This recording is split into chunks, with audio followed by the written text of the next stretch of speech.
Gentlemen, I'd like to welcome my special guest, a loyal subscriber of mine for the last couple of years, and he is a diehard Chargers fan. I'd like to introduce to the audience Moe Dog. What's up, man? How you doing, man?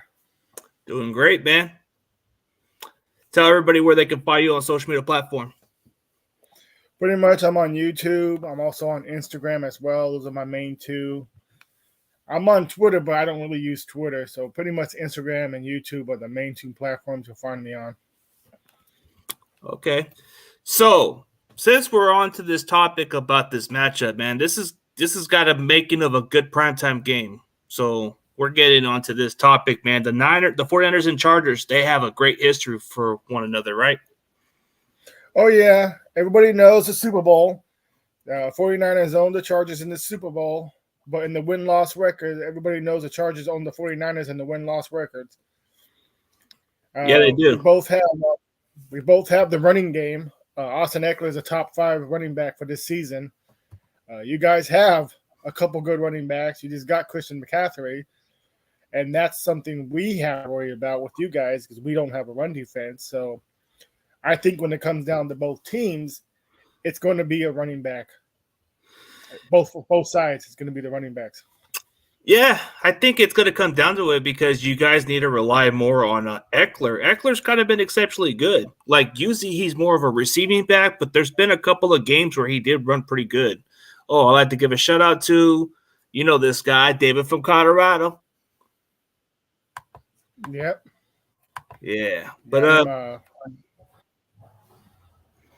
yeah, Eckler is going to be a main player for this game because with pretty much all our top wide receivers out, maybe Parham might play, but Williams is out and Keenan Allen's out and Jaden Garland's out. We're going to be heavily relying on Austin Eckler. So, I mean, if you guys end up double or triple teaming him, he'll be having a main game. So it's up to what you guys are going to be doing on defense, if you guys are going to double or triple team him or not. I think we're probably going to have one of our linebackers cover your guys, but I think that's going to be the tough matchup is Eckler because Eckler can do everything. Outside of McCaffrey, this is another guy who could do everything. Like he can catch the ball off the backfield. Like I think he's one of the most underrated football players. Like this guy, hands down, is like one of your best players right now. Yeah. So he pretty much is our best. He ended up tying LT's 2004 record last year. He really is our best player. With him and Herbert, they're our top 2 players. I know everyone would like to say Keenan Allen. To me, it's Eckler, not Keenan Allen. So there's no updates on your receivers. So is Mike Williams and Keenan Allen going to play, or they're both listed out? Mike Williams officially out. Keenan Allen's questionable, but they're saying it's very doubtful. And Garland is out. So, yeah. Yeah, for sure. I mean, that's going to be tough. But, speaking of one of your guys, LA Original has a good topic to say, man. Jason Verrett, we were already having him coming from this injury. He was expected to be out there. But what happened yesterday was he torn his Achilles in practice, man. That just sucks. What was your thoughts of Jason Verrett when he was with your guys' team? I was a fan. If you're a good player on my team, I am a fan. If you're loyal, even if you're not that good, if you're loyal, I am a fan. That's why I have a hatred for Melvin Gordon because he wasn't loyal, and he would talk trash as soon as he left. If you're not loyal to the team, I ain't a fan. I'm not. I was a fan of Jason Boyd, so sucks what happened to him. Yeah, it does. He's been getting injured a lot, man. It's just he always tends to get injured. Like last year was a torn ACL, now torn Achilles. Just yesterday was reported. I mean, so looking into the Chargers, man, it's like we were going through the injuries also, but you guys are kind of going through the same path right now, right? Oh yeah, we have at least what 17. We just lost Austin Johnson on a DT. He's out for the season, so our defensive line is getting weaker again. So there's nothing new with that with us. I mean, for the last 10 years, at least 3 years in a row, we were the number one and most injured team. And we're heading that way again. Every year, I mean, every week we're having, 2 or 3 more injuries. And right as of right now, our only wide receiver is DeAndre Carter. That's why I say we're going to be relying heavily on Eckler. Yeah, Heckler's going to be your focal point. That Josh Palmer is another guy that's kind of stepping up for you guys. I mean, then you just talked about DeAndre Carter. That guy's been kind of like with different teams. Like, I think he was making a quick stop with the Niners like a while back, and then he's been on other teams and all that stuff. Like, how do you think of this guy? I think he's kind of stood out for you guys during the season. Oh, he hasn't been bad. He's had 3 games, I believe, with over 50 yards receiving, 1 touchdown so far, which was against the Raiders. He's not bad, but he needs to pick it up a little bit more because Herbert's throwing it to everybody, but not everybody's catching the ball. And we need someone to step up because it is next man up, and we can't keep relying heavily on Eckler. Someone needs to step up, and I'm really hoping Carter steps up. Yeah, he's gonna have to step in. Besides Eckler, you're gonna have Palmer that needs to step up, and Gerald Everett's gonna have to step up his game a little bit because that's your other tight end you guys got right now. Yeah, and I don't think we're probably gonna have none of our wide receivers come back probably until the end of the month. That's why I need these players to step up because Williams' ankles are still injured, and so I don't know what's going on with Ellen. Something's going on every week. We were having him back right before the bye week, and now he's more injured than before. Yeah, a lot of the injuries are a blow, man, especially all that stuff. And, you guys are kind of going through the same path as us. Like your receivers, you're going with your backups. Dude, we're going with our backups on certain spots, especially on the defense. But we're going to get our key linebackers coming back. Some of our guys should return, but I'm hearing a little mixed news that Armstead probably won't play against the Chargers. And I don't know if Ebicom's going to play because Ebicom just injured his quad in practice, like I think Monday. So I think they're probably going to have it's probably day-to-day or questionable. Maybe he won't play this game, so maybe we'll see more of Drake Jackson out there. Yeah. But, yeah, these injuries do suck in a lot of ways. But we just always have to go with the next band up.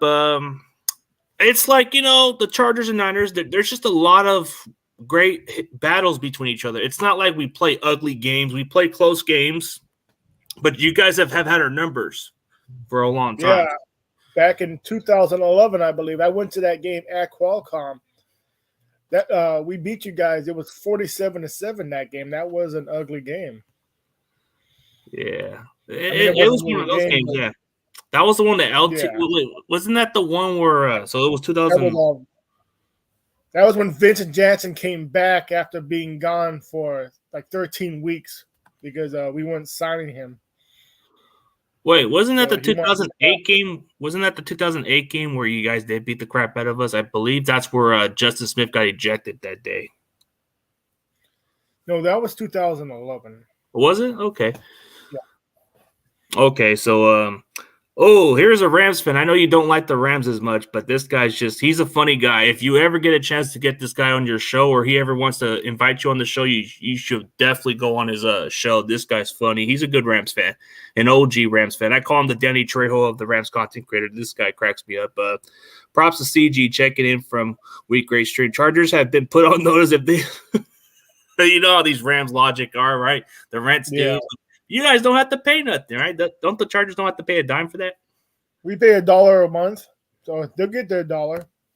We'll sell a hot dog or something.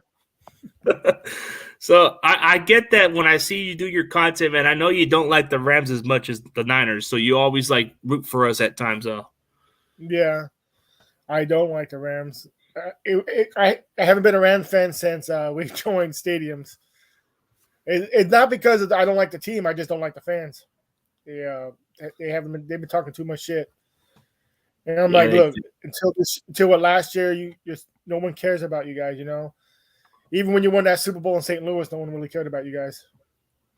Oh, that's some shots right there. Yeah, that's true, bro. But I mean, as far as like looking at the matchup wise, man, it's like if your receivers can step in, Herbert's already proven that he could be a capable starter because he's already like a top 5 guy.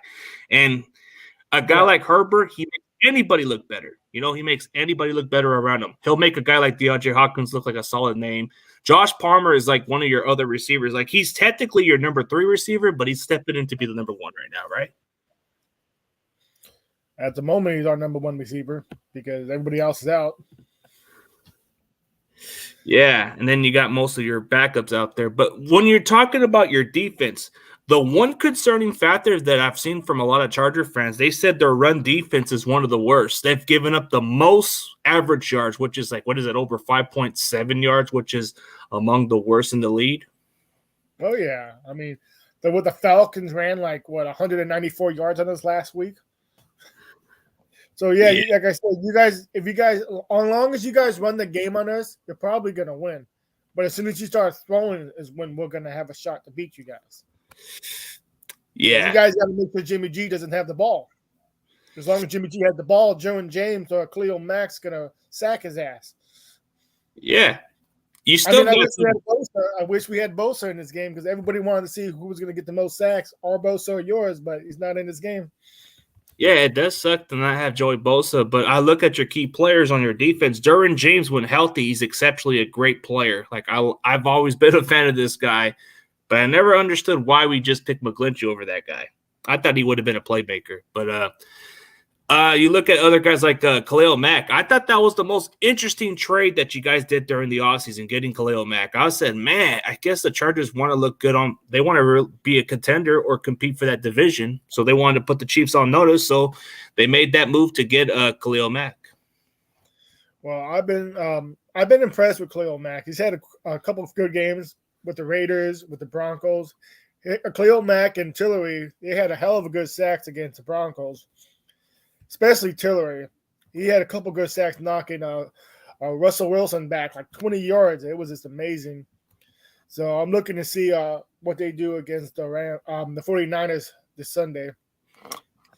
I think what really kind of is our issue with the team that Chargers, I think the one thing that Chargers can capitalize more against the Niners defense is those quick screen passes. Because Herbert, he doesn't get sacked. He's the least sacked quarterback in football.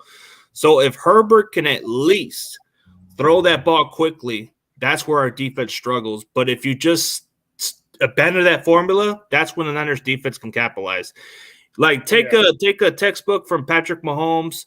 The Rams, they did a little bit of it in the first half, but they abandoned that shit. So it's like if you guys can, because you guys got Austin Eckler, so Eckler should be more of your focal point. If you throw him those short screen pass, that's when the Niners defense have struggled at times.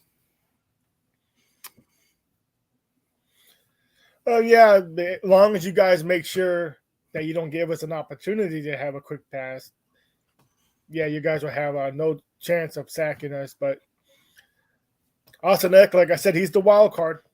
He's the wild card. He's a short, little fast man. That's why he's my favorite player on the team right now. Besides Herbert, Austin Eckler is the MVP of the team. Yeah, Austin Eckler. Yeah, Austin Eckler can do it all. I mean, besides Christian McCaffrey, Austin Eckler is just another back. Just he can do a lot more as a receiver. So it's like if you guys have him on fantasy football, you're getting some hella good points out of this guy, even on both perspective. Like he's important to this offense. He's the MVP. And I remember a while back when you were at the draft, I think you met Eckler during the draft party, right? Yes, I did. That was nice. I met 3 players. I met Eckler. I met Samuel Adams Jr. I met another one. I can't remember who it was. I met Asante Samuel Jr. I left early if I would have known that Zion Johnson, our first draft pick, was going to be there, I would have stayed. Oh, But I was getting too drunk because everybody was buying free drinks. So I had to leave because I had to be able to at least walk to the hotel. When you go to these drafts, sometimes they want you to get drunk with them. So I'm like, I got to go. I got to be able to walk because I'm not driving anywhere. Yeah, I don't blame you, man. Yeah, you guys drafted that guard from Boston College, I believe. Wasn't it? That's the name? Yeah, Zion Johnson. Oh, yeah, He's been pretty good, too. Mm-hmm. Well, I guess you made a new friend that's an LA fan. Question for your guest. Do the Chargers cover? Oh, this guy likes to break up shit. Hey, we'll all agree that we're Lakers fans because I believe Moe Dog is a Lakers, and we can all agree F the Warriors. 86. My stepdad took me to my first Lakers game in 86 because he was taking me to the Lakers and Angels games back when I was living in Anaheim. So, yeah, been a Lakers fan since 86. Yeah, but he's talking about, do you guys cover banners? That's all he's bragging about. Okay, the Rams got one in St. Louis, and they got one in L.A.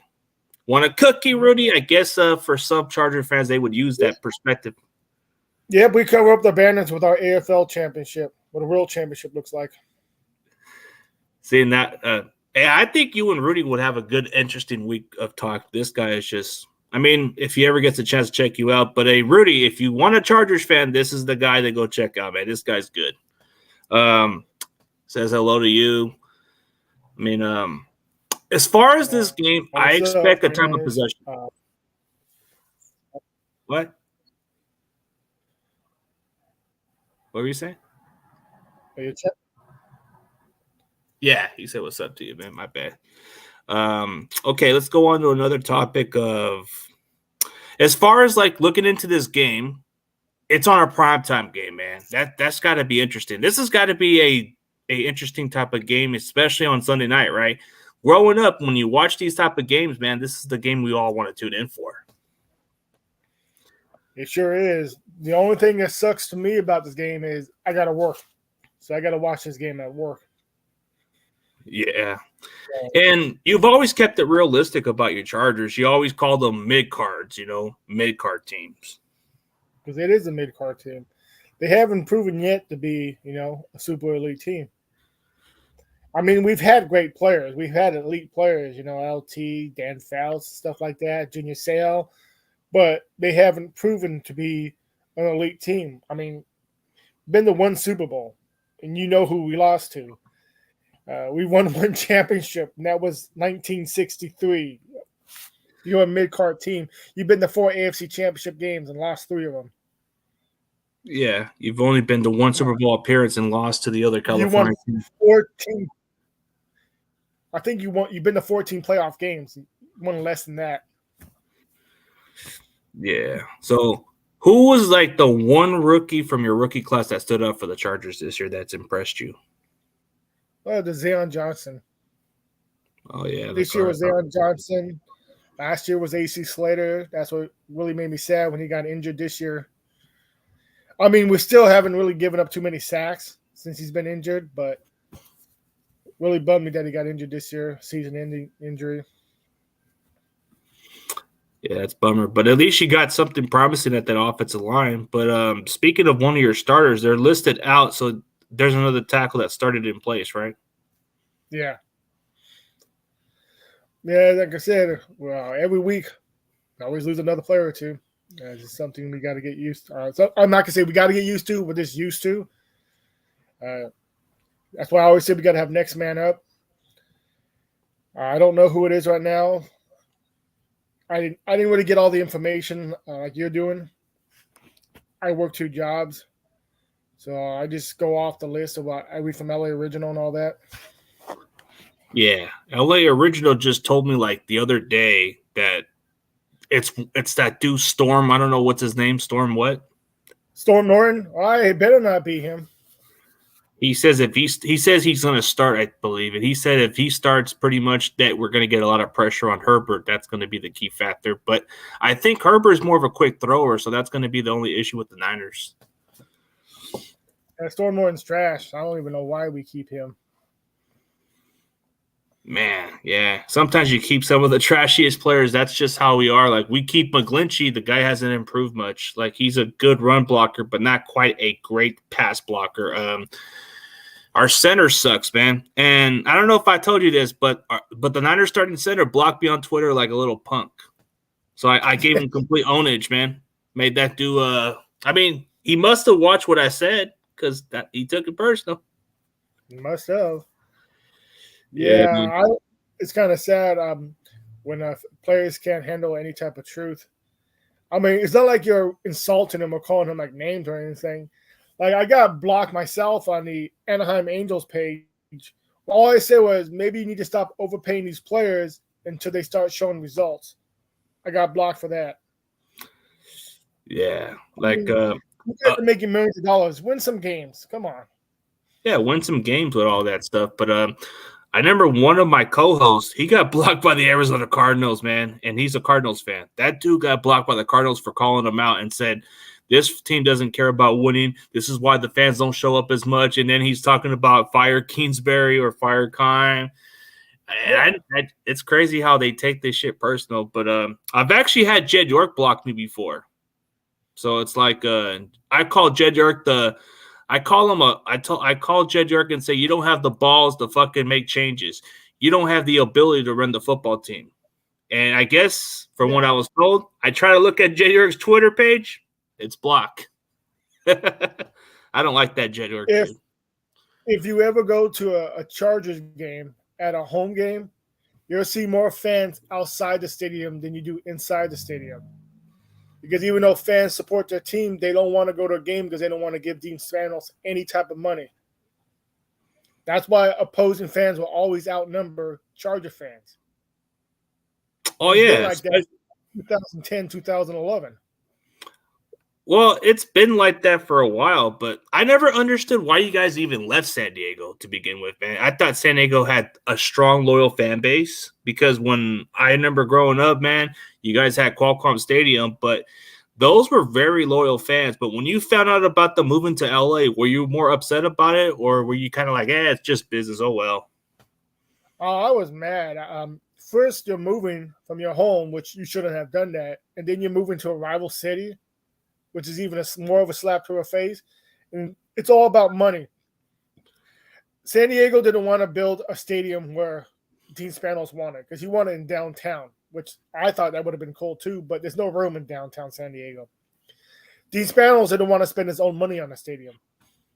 So you got two that were butting heads and it wasn't going to get done. So the Rams owner decided, they wanted to be in LA too. And LA said you have to have two teams. And the Rams didn't want the Raiders taking over their stadium. So they decided to have the Chargers share the stadium with them because they knew Charger fans weren't going to take over the Rams stadium. So that's pretty much how it came to. I would have rather had the Chargers go to Vegas than go to LA myself. Because even though we wouldn't have built that big of a fan base in Vegas, you would still have had a bunch of tourist fans. Yeah, I really would have rather us in San Diego. It was all said and done. It just didn't make sense about moving you guys to LA, but I guess from your time, like the franchise, they were in LA for that one season before, and then they stick with San Diego for those 50 plus years. Yeah, well, when we were in LA for that 1 year, and we weren't doing like ticket sales, it was like really bad. That's where they decided to move to San Diego after that first season. Everything was really bad. Like, nobody was watching the games. Ticket sales were really bad that they decided to move to San Diego just after that 1 year. Yeah. Yeah. Like, I remember that you guys were supposed to have a stadium down Chula Vista. I think that was the plan like a while back. And I think Spanos turned that down, right? Yeah. He didn't want it down there. He wanted to only be in downtown. But there's not any room in downtown unless you start taking away people's houses. Yeah, it's not worth it, man, for those people who have to go through like struggles like in downtown. But I mean, it has to be tough to grow up as a Chargers fan and just got to live with these little ups and downs. But what's more about being optimistic as when you're a Chargers fan? Like, when is the hey, we got a decent chance. Maybe we can go further down the road. Are you more patient like most fans? Because I know there's Cleveland Browns fans who feel frustrated. Detroit Lions fans feel more frustrated, and you you kind of stay in between the areas, so you would know the difference between a Lions and Chargers fan, right? Yeah, I know. I'm frustrated. Like last year was the last year I have said that this was a Super Bowl caliber team. Now I'm just like, we either win or we don't. But I'm not going to get my hopes up. I'm not going to say anymore that we are a Super Bowl caliber team because we're not. We're a mid-card team. And with an owner like Dean Spanos, that's cheap, and with a GM that he has with his coupon Tom, that he saw that we have a weak run defense, and he saw all the injuries that we had this year, and he did absolutely nothing to help this team out. I mean, at least you guys got a running back. We got absolutely nobody to help this team out.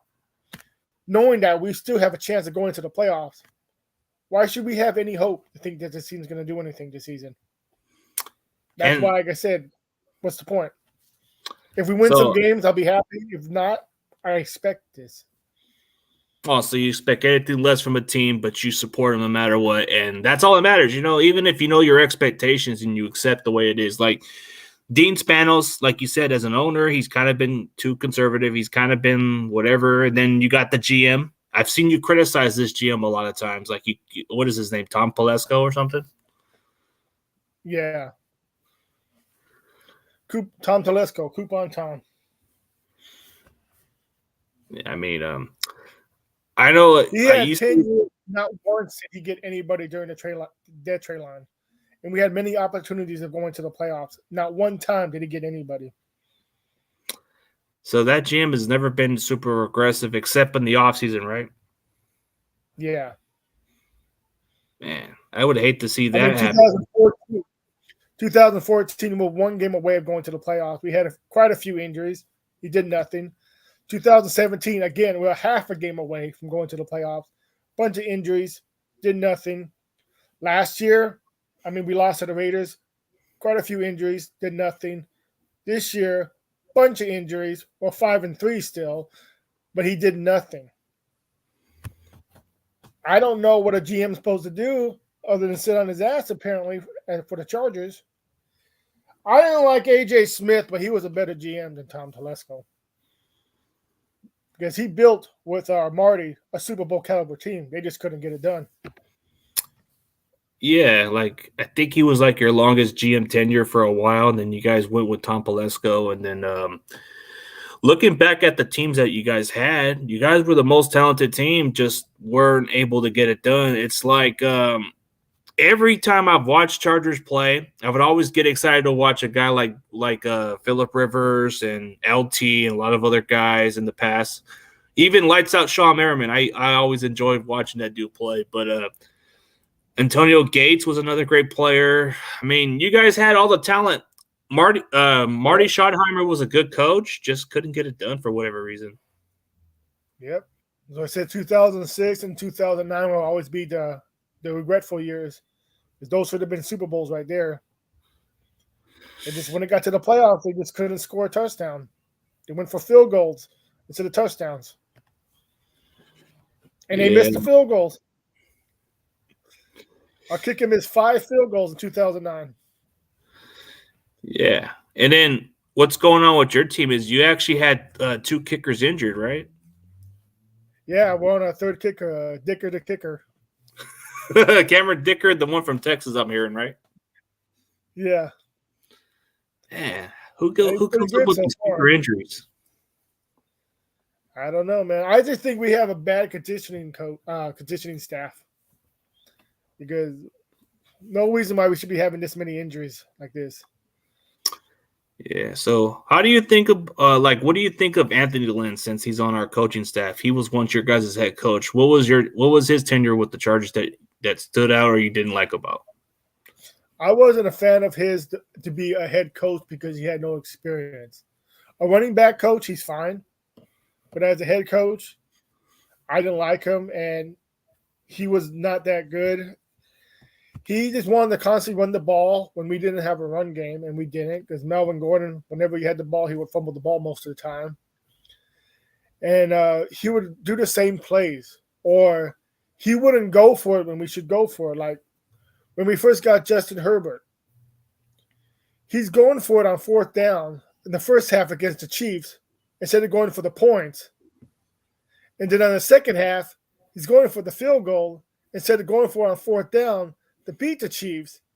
And then on overtime, we give the ball to the Chiefs instead of going for it, and we let the Chiefs win the game, knowing that we're not going to stop Patrick Mahomes. And then he's constantly messing with Justin Herbert because he wants to give the job back to Tyrod Taylor, knowing that even though it was messed up what our doctors did to Tyrod Taylor when we punctured his lung, that we don't even think that he's going to be able to play again because he's injured right now. But you're messing with our future quarterback. Constantly messing games. Look at how many games that we've lost in 2020 with Justin Herbert when we almost won every single one of those games. That we up by 10 or 20 points and then we're losing every single one of those games because he's changing the play and being too conservative when we should have just went through it and being ruthless the whole entire game. He's messing with our quarterback. That's why I didn't like Anthony Lynn. He just wasn't a good head coach. He should have never been a head coach. And to me, my personal belief, I think we went after him just because we went to LA and we wanted to be diverse. Yeah, we didn't go after a good coach. We went after someone who was different color, and we wanted to be diverse. That was it. I mean, he was more of a running back guy, if anything else. Like you said, he's kind of like a good OC, maybe a good running back coach, like you said. And I think having him on the Niners staff is huge because we do run the ball a lot, and he does know how to utilize it in a proper way. But when you guys hired Brandon Staley, I mean, I've seen some frustrations from Charger fans where they're just not satisfied with Brandon Staley as a head coach. Like, he's kind of like cost you guys last year a playoff spot, right? Yeah, he's cost us last year, and he's cost us a couple of games this year as well. I mean, I wanted a defensive coach. He wasn't the guy I wanted. I would have taken Ron Rivera. I wanted Robert Saleh. There was a couple of guys I wanted. He wasn't the guy I wanted. To me, he was a guy that just happened to be on the Rams team. He wasn't the guy who I wanted. Yeah, the McVay effect. It's always the McVay effect. Anybody who works with Sean McVay gets a job. That's just how it's been. You know, look at the Bengals. Yeah. They got, what's his name, that Taylor guy. He worked under McVay. It's the same thing with that guy who worked with the Lions because he worked with Bill Belichick. He got a job just because he worked with Bill Belichick, but he sucked with the Lions. It's just who you worked for, but doesn't mean you're good. Nah, it's just because you have a resume. Yeah, so I think if we don't go to the playoffs this year, it could cost Brandon Staley his job. I mean, as a defensive play caller, like, he was good for the Rams when they were calling defensive plays, but I think he was one of those hot commodities, and I guess you guys were really high on this guy, and I thought you guys were probably going to go with Saleh, but I think Saleh ended up with the Jets at that point. He wanted to be a Lions head coach, actually. Well, the Lions could have used him. Yeah, Matt Patricia, that's his name. Yeah, Matt Patricia, and now he's the OC for the Patriots. He goes from being a DC to an offensive coordinator. I can't question Belichick's decision, but that was one of the most weirdest thing I've seen. He switched position coach.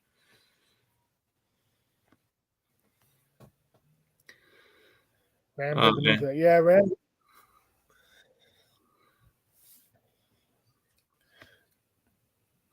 LA Original is funny.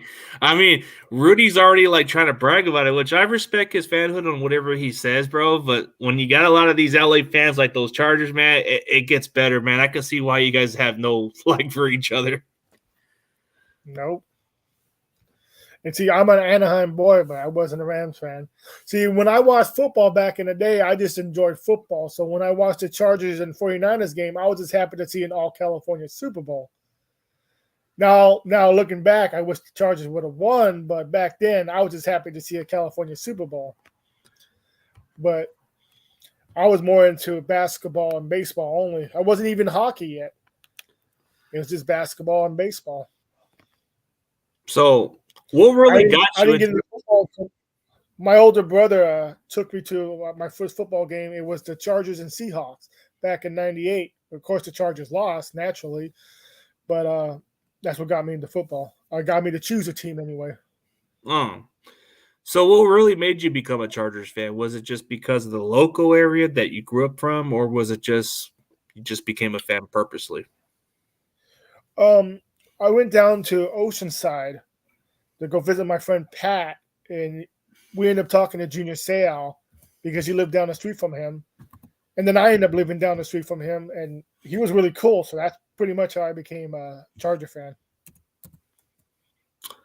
Oh man, meeting Junior Seau has to be incredible, especially around the neighborhood, and he doesn't live too far, and you have a chance to meet somebody of his caliber. It's like that's like dude, you don't get opportunities to meet legends like him. Junior Seau was without a doubt one of your heart and souls of your defense, man. That guy put his heart out there, but that guy played for 20 plus years, and those concussions started to catch on, man. But it was a sad tragedy to see that happen, man. Like when I saw that he died, man, it kind of like hit me pretty hard because I was a football fan, and I said, man, that guy was he was a beast, man. But he died too soon. But he died in like 43 or something like that. Yeah, it was a terrible day for the city. We end up I got a few pictures of it. They had a whole candlelight thing for him that night, or the day he committed suicide. There's his house is right there on the strand on the beach, so you can always pass his house any single time you wanted when you were walking along the beach to go to one of the restaurants or whatever. But yeah, it was a sad day. I think they still live there too.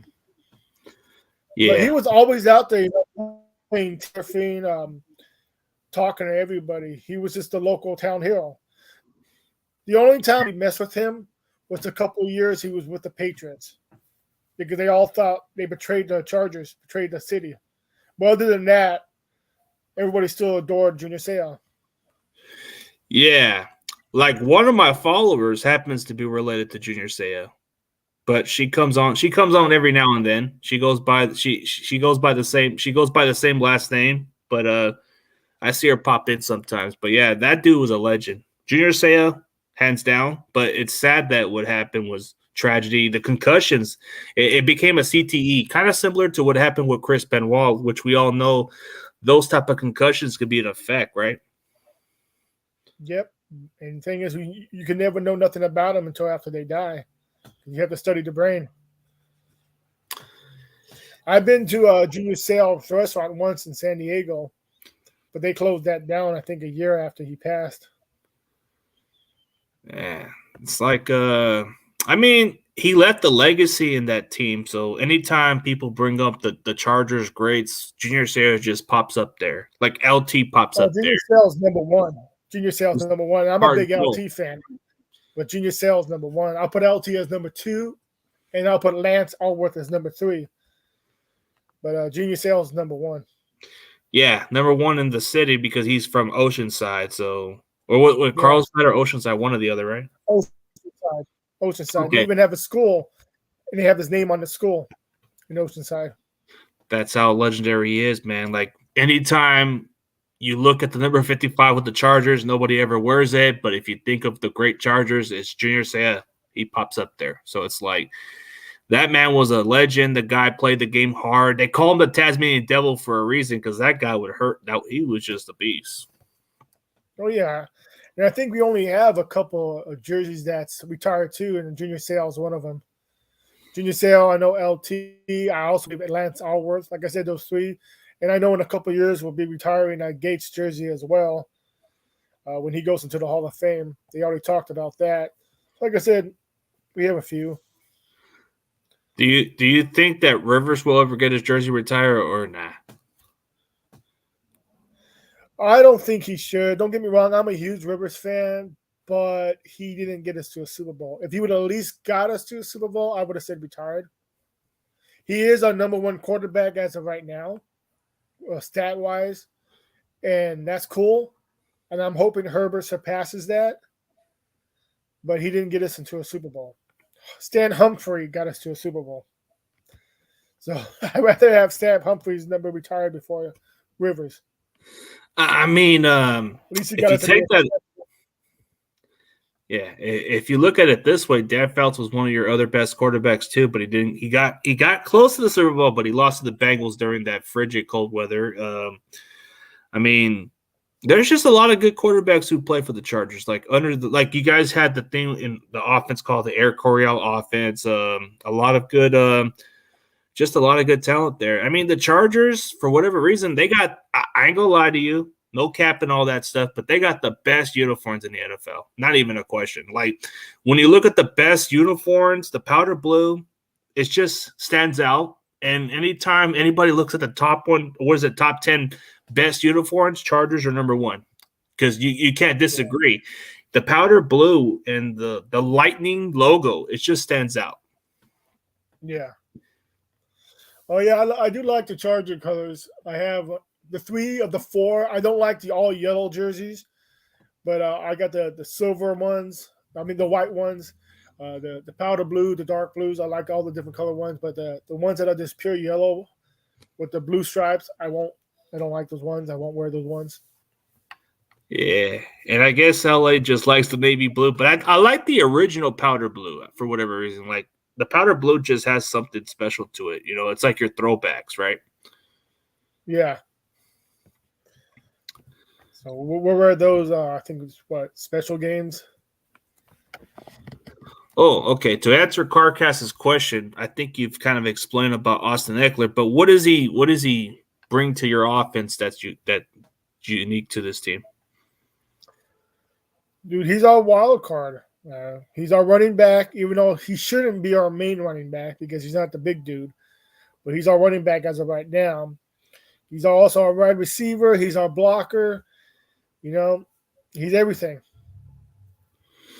Just when you think he can't do something, he does that, and he can have 3 guys on him, and he can still catch that ball. You know, he's the wild card. Yeah, like he's kind of something special in the backfield, no doubt. I always call him Darren Sproles 2.0. Oh, Darren Sproles 2.0, but he can catch the ball more in the backfield. So when you you were probably one of the few guys that kind of sent me the news about McCaffrey, but what was your reaction when you found out about the Niners getting this guy? I thought you guys were lucky because I wanted him. I didn't think that he was worth a lot of money because he was injury prone, but I still wanted him because he was still a great running back when he wasn't injured. So I thought you guys were lucky enough to get him. I'm like, wow, at least the 49ers actually made a move to help out this team because they still have an opportunity to go to the playoffs, unlike my team. So I thought it was a good move. And then you guys had a balling. He did pretty damn good last game. Yeah. Actually, when you look at McCaffrey's performance ever since he came to the Niners, we're averaging like around 30 points now. So it's like, I mean, if you take away the Chiefs game, it is what it is, man. It was like the Chiefs are the Chiefs. They just they caught us at a better timing. McCaffrey, he's kind of like I think he kind of had the record that was similar to LT's record, like what is it, like almost 20 years ago. LT did it in 2005, I think, or something, where he threw a touchdown pass, ran a touchdown pass, and catched a touchdown pass. Yeah, it's 2005. Yeah, it's like that was the one that hasn't happened in years. But LT was definitely that one guy that was good on your offense. But as far as McCaffrey, he does everything. I mean, he comes from an NFL bloodline because his dad was a wide receiver, and yeah, and the connections to the Shanahans and the McCaffreys, they go way back. So it's kind of like a weird relationship, you know, because if you look back at it, the McCaffreys and Shanahans have won Super Bowls together. They're 3-0 together because Mike Shanahan was the OC in 94, and Ed McCaffrey was a reserve player for the Niners. And then he won 2 more Super Bowls with the Broncos, and they won 3 together. So wouldn't it kind of be like a strange feeling? Like let's say hypothetically, if this happens, Shanahan wins a Super Bowl with Christian McCaffrey. Would that go down as one of the weirdest generations, like decades later? Mike Shanahan wins one like a long time ago, and then his son wins it with Ed McCaffrey's son. Kind of weird thing, right? Yeah. I mean, I know you guys would be happy too to finally get rid of that jinx of winning the Super Bowl too, because those last 2 ones, which you guys should have won that last game, and you guys didn't win though. You guys got screwed by the refs. Yeah, we've been closer. Like we're not like how some people would say like the Cowboys. At least we got closer. We just got closer and just came up short. But that's the point. It's good to get there, but we just got to finish games. And yeah, Eckler was undrafted. He did make his mark against the Niners in the preseason. I'll agree on that part because that's where everybody knew who he was when he played against the Niners in the preseason. And here's your favorite guy, Stephen Rose, man. He's in the building. What's up, Steve? Yeah. The interesting part about this game, man, like I just think that this game is definitely the Chargers. If they get their shit together, they should be a wild card team because your record doesn't indicate. I think you guys are a lot better than what your record says. Maybe the way you guys are playing are a little inconsistent. Maybe the injuries are concerning and playing a factor to why you guys lost games. But that Jaguars game was a little disappointing to me, man. Like I just didn't see that coming. I don't think anyone saw that coming. I mean, even if we lost, I was expecting maybe us to lose by 3, not like get dominated like the way we got dominated. The only game to me that I thought we were going to lose like that was the Seahawks game, in which we did, because for some reason the Seahawks are on a roll, and I don't know why. But the Jaguars, no, I did not see us losing like that. And for some reason we lost to the Chiefs just because we let them win. We were ahead and we let them win. But I did not see us losing to the Jaguars like that. Because the Jaguars right now are who we thought they were. Yeah. Yet we made the Jaguars look like they were a great team. You guys made it look like they're Super Bowl contenders that day. It was like weird. Yeah. And even the Raiders just did it too. But they lost by 7 points. Like, what's even disappointing? Okay, as a outside looking in from the AFC West, this division in the offseason was ranked the best. And was it overhyped, man? Was it too overhyped for that? Definitely overhyped. Definitely overhyped.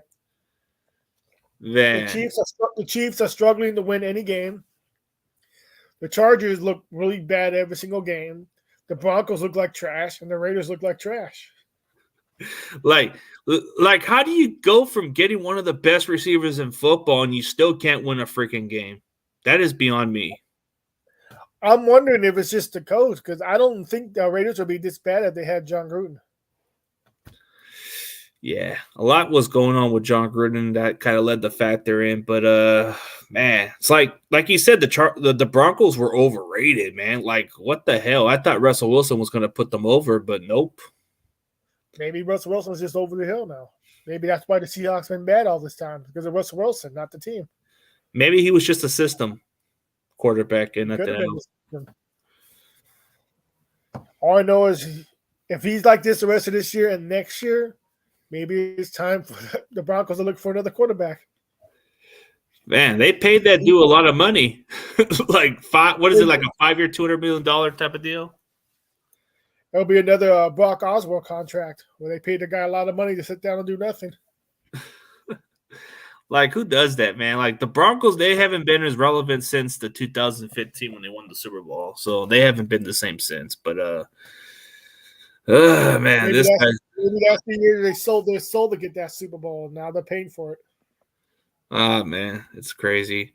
But you know what stood out to me about the Chargers is you guys did beat Atlanta. Atlanta, to me, is a great football team. They can easily just win the NFC South just from the competition alone, because you look at the teams like the Buccaneers, they're not playing up to their level. The Saints are kind of struggling here and there. The Panthers, they're reading setting the button, so it's like whatever. I mean, you guys did beat a good team, but when you look at the rest of your competition, man, it's question. Like when you guys play teams that you're supposed to beat, you tend to lose. But when it comes to teams that you're not expected to beat, you tend to beat. So maybe for whatever reason, the media is hyping us to beat y'all, man. I don't understand, man. Like, come on. Just because we beat the freaking Rams? Well, to me, the reason why we beat the Falcons is because they stopped running the ball.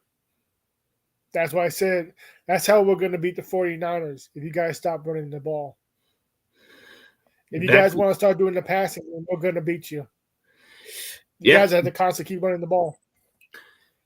Yeah, that's going to be the problem right there. And I think if we stick with that formula, which we need to stick with that formula, run it 30 plus times and try to maintain the time of possession, because anytime the Chargers get an opportunity to get the ball back, they have a chance to at least come back from behind. So there's been a lot of lucky games that you guys won. Like the Browns game, you guys should have lost that game, but lucky for that kicker from the Browns, he missed that shit. Shit, he missed it twice. He missed 2 field goals on the last drive and then the drive before that. But they should have ran the ball. That's all they had to do. I mean, the Falcons ran 194 yards on us.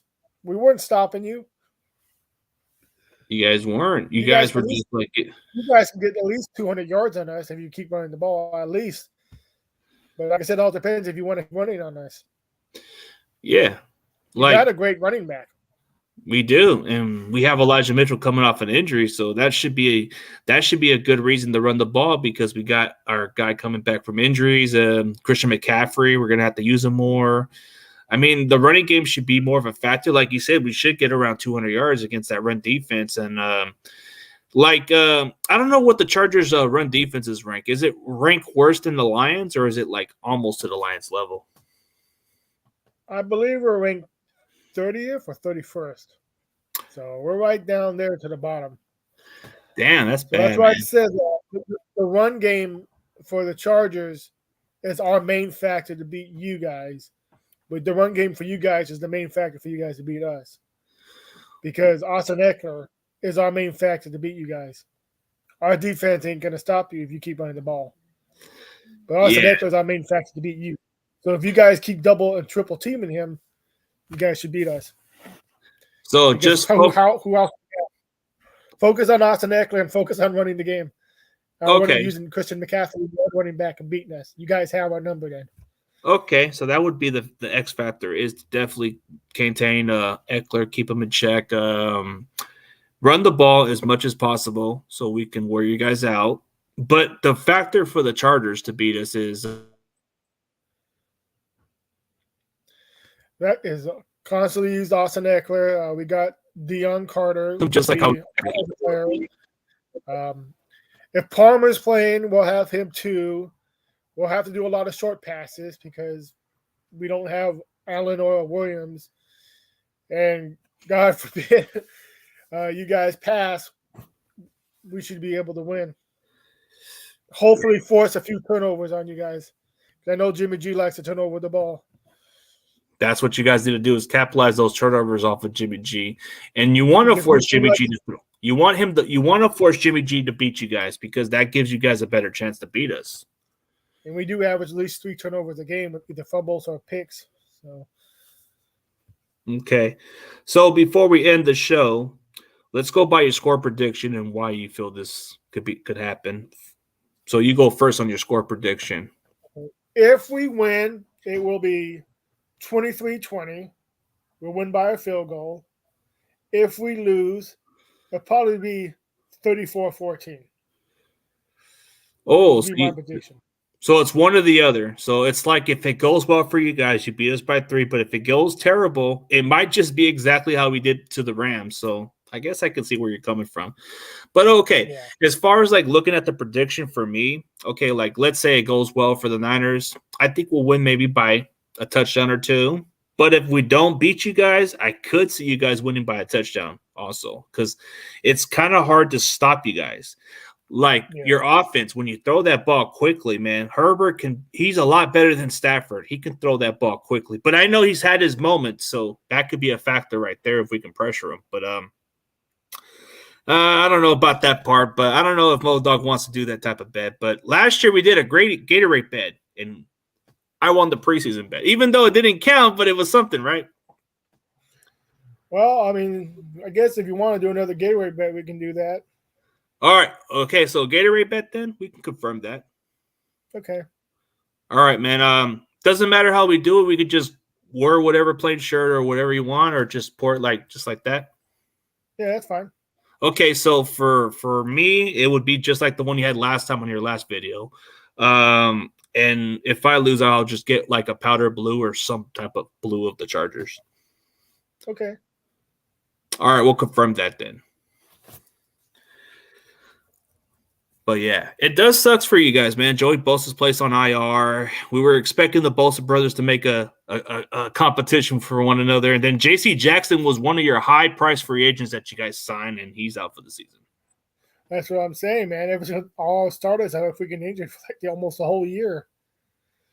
So, like I said, we're not expecting really Mike Williams or even Allen to be here until like after Thanksgiving. So, if we do make it to the playoffs, we'll be probably the last game like last year. Well, it'll be us and the Broncos. I'm not saying the Broncos are going to make it. It'll just be us having to beat the Broncos to make it. Yeah. We'll see how it goes, man. But we'll see. Let the best team win. So I'll just put the comment and put Gatorade bet confirm here. And then, hey, check out my boy Moe Dog. If you haven't checked out his content, he does more than just Chargers. He does wrestling. He does a little bit of everything, man. This guy does. I think he's the most underrated Chargers content creator or one of the most underrated wrestling content creators in his own mind. This guy does everything in one. Oh, I already got my tickets. I am going to WrestleMania. I will be there in LA for WrestleMania. Oh, man. See, I'm telling you, this guy goes to a lot of events, man. He goes to the comic convention, I believe, and you go to the wrestling events. I think I've seen you met the $1 Million Man. You met the $1 Million Man. Yep. I was just there. I met him. He came up here about an hour up north in Detroit. See, I'm telling you guys, man, if you're a wrestling fan, if you like sports in general, man, go check out Moe Dog. This guy is a very loyal Chargers fan, but he speaks it like it is. He's not going to be like most of these delusional fans that just that like to believe all the hype stuff, you know? Palmer's not a bad guy if he can stay uninjured. That's what I think of Palmer. Oh, yeah. Palmer's definitely a capable starter. He's proven like he's a number 3 receiver for your guys' lineup, but he's kind of had to be stepping up as a starter. So he could be that X factor. So one more question before we end this. Who would have to be that one X factor outside of Eckler? Like it has to be a certain player under the radar who would have to be an X factor for the Chargers. Offensively, probably is going to have to be Carter because we ain't got nobody else. Like I said, I don't even know if Palmer's playing or not. So he's the only other, what do you want to call a Walmart player? Because that's what everybody is. On defensively, I would say Tillery or Derwin James. I think Mac's going to probably ball out and get a couple sacks. But I think one of Tillery or James is probably going to force a fumble off what's his name? Kittle? No, your quarterback. Jimmy. Yeah, pulls a fumble off Jimmy's hands. Okay, that's fair enough, man. But let's see. For me, I gotta say, I think as far as a guy that's gonna have to be under the radar I think it's gonna have to be Debo this time because he's gonna not be getting much attention this time around because he's gonna have McCaffrey taking all of the attention. So it could be Debo as the factor because he's coming off a hamstring that he rested on, and he could be the X factor for this game. And then you look at our defensive side of the ball, it's gotta be the linebackers. If we can contain Eckler, I think Dre Greenlaw has to be the X factor for this game for us to have a chance. Yeah. And like you said it pretty best. If we stick with running the ball against your run defense, we have a better chance to beat you guys than we do to lose, you know. But if we pass more, it leads those turnovers, and you guys have a good chance to beat us. Yeah, like I said, we average at least 3 turnovers a game, so you gotta make sure Jimmy G does not hold on to that ball. Yeah, you guys got some ballers out there. With Justin Herbert, I still believe that they said that he still has sore ribs, but he looked pretty comfortable the last game. Yeah. But no one's been really sacking Herbert, so his hips should be really healing up just fine. He's the least sacked quarterback in the league. Yeah. Well, to update what was said, Carcast, from what he told me, Keenan Allen and Mike Williams won't play, so it's going to lead down to Palmer and Carter playing that role.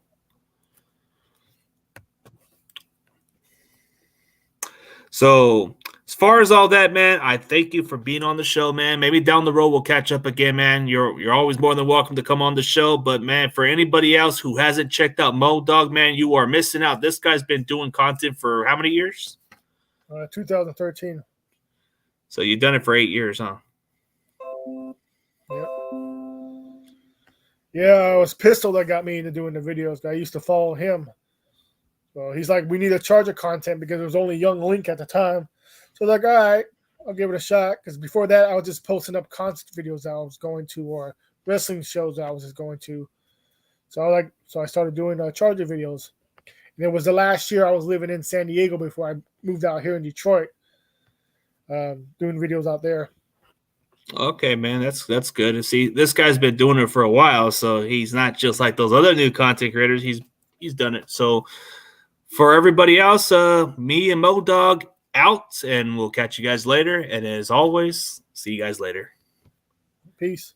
Peace.